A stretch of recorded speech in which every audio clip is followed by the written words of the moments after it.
This hurt to hear. I didn't want to learn this, but it's the truth, I guess, and you have to accept it.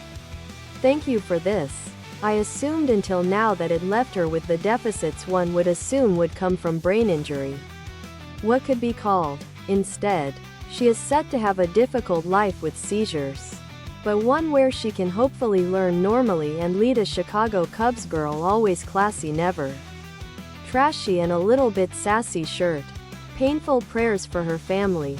And for her especially. Must really hurt Almora seeing how torn up he was and is about the situation.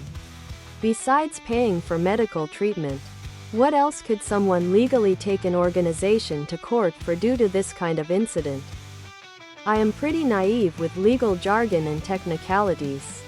Chicago Cubs girl, always classy, never trashy, and a little bit sassy shirt.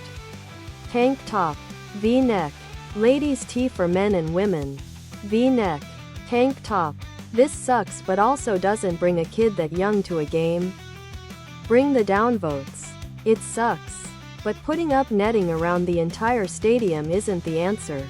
It's okay to have places where it's not okay to have babies.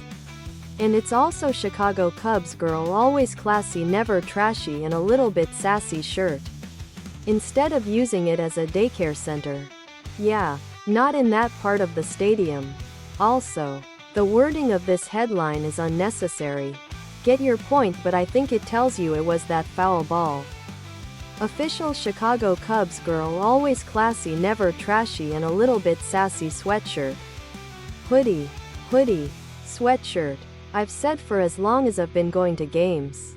I hate how or other sports media giants will glorify the dad with a baby on his chest catching a foul ball or home run.